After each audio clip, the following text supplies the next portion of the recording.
এদিকে মার্কেটে এই নিউজটি আসার পর ব্যাপক পরিমাণে ধস নেমেছে, বিশেষ করে টেলিগ্রাম ভিত্তিক যে প্রজেক্টগুলো ছিল বা টেলিগ্রামের নিজস্ব যে প্রজেক্ট নট কয়েন বা টোন কয়েন, এগুলোর প্রাইস মার্কেটে প্রতিনিয়ত ডাম্প করে যাচ্ছে এবং শুধুমাত্র নিচের দিকেই যাচ্ছে, যেমন কোনো ধরনের কুল কিনারায় পাচ্ছে না।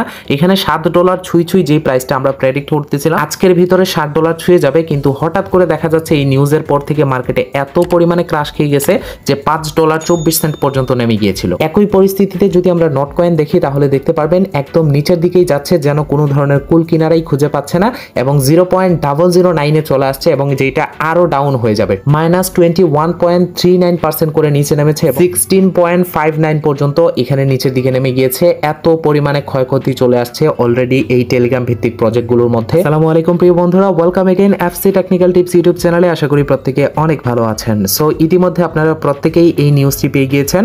টেলিগ্রামের যে সিইও বা মালিক যিনি রয়েছে, যিনি টোন কয়েনের মালিক, টেলিগ্রামের মালিক, তারপরে রয়েছে নট কয়েন এবং ইভেন কি গতকালকে যেটা মার্কেটে লিস্টেড হতে যাচ্ছে ডক্সেরও মালিক উনি ছিলেন, এই পাবেল ধ্রুভ, যিনি অলরেডি অ্যারেস্ট হয়ে গিয়েছেন। আজারবাইজান থেকে ফ্রান্সে পৌঁছানোর পর ওনাকে অ্যারেস্ট করা হয় এয়ারপোর্ট থেকে এবং এই নিউজটা ব্যাপক পরিমাণে মার্কেটে ক্ষয়ক্ষতি এনেছে, বিশেষ করে সাধারণ ইউজার যারা রয়েছেন।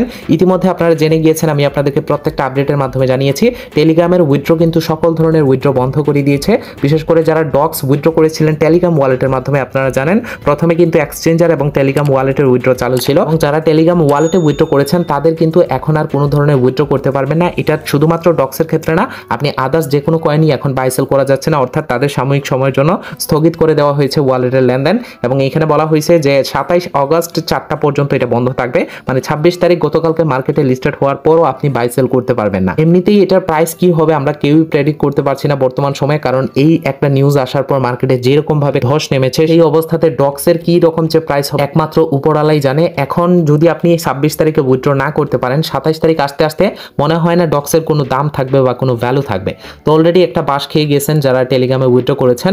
তারপরেও দুঃখ করার কিছু নাই, সবর করলে অবশ্যই ভালো কিছু হয়, যা করে আল্লাহ ভালোর জন্যই করে। তো আপনারা টেনশন নেবেন না যারা উইথড্র করছেন টেলিগ্রামে। আমার মনে হয় যাদের মাল্টিপল অ্যাকাউন্ট রয়েছে তারাই শুধুমাত্র টেলিগ্রাম ওয়ালেটে উইথড্র করছেন, আর মাল্টিপল অ্যাকাউন্ট যদি থাকে তাহলে একটা অ্যাকাউন্টের এই জায়গায় মনে করেন যে আপনি হোল্ড করে রেখে দিলেন কিছুদিনের জন্য, 1-2 মাস, বা দেখেন সামনের দিকে কি হয়, এই ব্যালেন্সটা মনে করেন যে পুরোপুরি হোল্ডে থাকুক। বাকি যেগুলো এক্সচেঞ্জারে রয়েছেন সেগুলো আপনি সেল করে দিতে পারবেন। সো আপাতত এই জিনিসটা ক্লিয়ার থাকেন যে মার্কেটে এটা লিস্টেড হচ্ছে ঠিকই, এখানে পেমেন্ট অফ এরকম কোনো ঝামেলা নেই, পেমেন্ট অবশ্যই আসবে বা আপনারা পেমেন্ট নিতে পারবেন। ইতিমধ্যে আর কি একটা সমস্যা হচ্ছে যে প্রাইস ব্যাপক পরিমাণে নিচের দিকে যাচ্ছে, দুইটা কয়েনেরই টেলিগ্রামের নিজস্ব যেই দুইটা কয়েনের প্রাইস নিচের দিকে যাচ্ছে।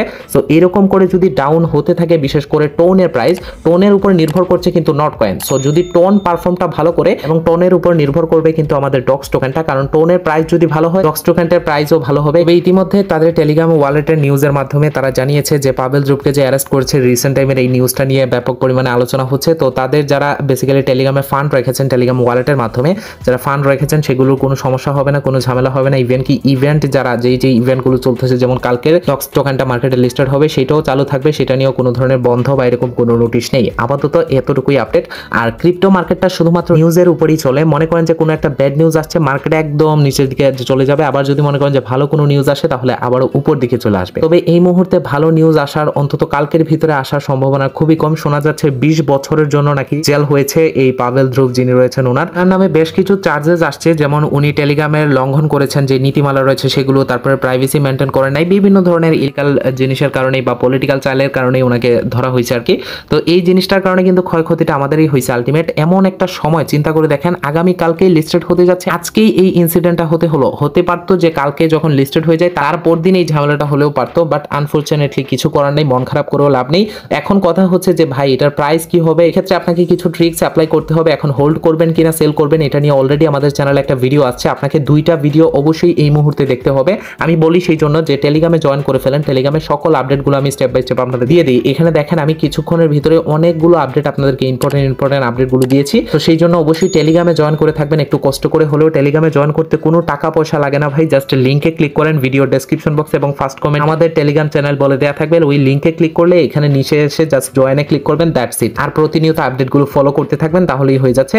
সো এখানে আপনাকে এই 2টা ভিডিও দেখতে হবে। প্রথমত হচ্ছে এটা প্রাইস কত হবে, এই প্রাইস প্রেডিকশনের ভিডিওতে আমরা যে প্রাইসটা বলেছি এই প্রাইসটা আপনার মাথায় রাখতে হবে। দ্বিতীয়ত হচ্ছে এখানে হোল্ড করবেন নাকি সেল করবেন, এটাতে আমি আপনাদেরকে দারুণ একটা টিপস দিয়েছি, এই টিপসটা আপনাকে ফলো করতে হবে, এতে করে আপনার সাপও মরবে লাঠিও ভাঙবে না। তো এই 2টা ভিডিও প্রথমত দেখে ফেলবেন। এই ভিডিও ডেসক্রিপশন বক্সে এবং ফার্স্ট কমেন্ট কমেন্টে আমি পিন করে দিয়ে রাখবো ভিডিও 1 এবং ভিডিও 2, এই দুইটা ভিডিও অবশ্যই মাস্ট বি দেখে নেবেন। ভিডিও 1 এ থাকবে প্রাইস প্রেডিকশনের ভিডিওটা, ভিডিও 2 তে থাকবে যে এটাকে হোল্ড করবেন নাকি সেল করবেন। এই ভিডিওতে প্রথম ভিডিওটাতে অবশ্যই প্রাইসটা দেখবেন কত প্রাইস, এবং দ্বিতীয় ভিডিওতে এটা হোল্ড করবেন নাকি সেল করবেন এটা ট্রিক্সটা জানবেন।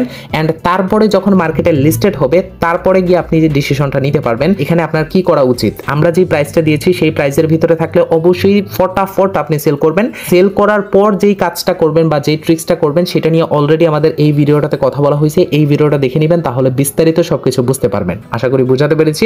আর যদি একান্তই দেখেন যে আমরা প্রাইস যেটা প্রেডিক্ট করেছি তার থেকেও অনেক অনেক কম, যেটা সেল করলে আপনার কোনো কিছুই দাঁড়াচ্ছে না, মানে খুবই অল্প, তাহলে আর সেল করারই দরকার নেই, আপনি আপাতত হোল্ড করে রেখে দেন।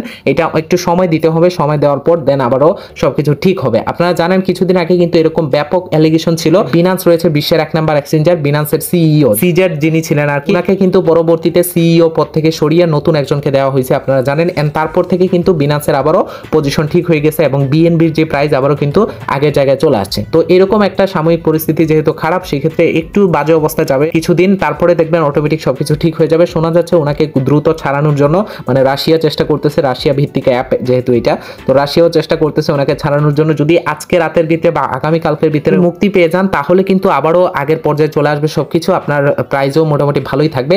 আর যদি মুক্তি না পান, আর যেটা শোনা যাচ্ছে 20 বছরের জন্য জেল হয়েছে, তাহলে তো আর কোনো কথাই নাই, তাহলে কিছুদিন খারাপ অবস্থায় যাবে। আর যদি ওনাকে সিইও পদ থেকে সরিয়ে নতুন একজনকে হায়ার করা হয়, ওই জায়গায় যদি নতুন কেউ আসে আর সবকিছু আগের মতো চালিয়ে যায় তাহলে আবার ঠিক হয়ে যাবে কন্ডিশন, তেমন কোনো কিছু ক্ষয়ক্ষতি হবে না, কিছুদিনের ভিতরে সবকিছু আবার স্বাভাবিক হয়ে যাবে। আশা করি বুঝাতে পেরেছি। তো মাথায় রাখেন এই দুইটাই, তাতে প্রাইস জানবেন কত থেকে কত, অন্যটাতে আপনি ট্রিক্সটা দেখবেন যে এটাকে হোল্ড করবেন নাকি সেল করবেন, এই ট্রিক্সটা আপনার মাথায় রাখবেন। আর তারপরে বাকি খেলটা হবে মার্কেটে লিস্টেড হওয়ার পর। আর লিস্টেড হওয়ার পর যে সেল করবেন, কিভাবে সেল করতে হবে আর কোন এক্সচেঞ্জারে কিরকম প্রাইস থাকবে, এক এক এক্সচেঞ্জারে এক এক প্রাইস থাকবে এরকম না, প্রত্যেকটা এক্সচেঞ্জারে সেম প্রাইস থাকবে। এটা বিশ্বের 1 নাম্বার এক্সচেঞ্জারে হোক আর 100 নাম্বার এক্সচেঞ্জারে হোক, টোকেনের প্রাইস 1 নাম্বারে যেটা থাকবে 10 নাম্বার এক্সচেঞ্জারও সেমই থাকবে। তো এটা নিয়ে টেনশন করার দরকার নেই। তো কিভাবে সেল করবেন, কিভাবে সেই টাকাটা পকেটে নিয়ে আসবেন, বিস্তারিত নিয়ে আমি পরবর্তী ভিডিওতে আমরা ডিটেলসে আলোচনা করব। আপাতত এতটুকুই থাকুক। এই দুইটা ভিডিও দেখার পরই আপনি ডিসিশন নিতে পারবেন যে আদৌ আপনাকে কি করতে হবে পরবর্তীতে লিস্টেড হওয়ার পর। সো ভালো থাকবেন, সুস্থ থাকবেন, এই পর্যন্তই। ধন্যবাদ সবাইকে।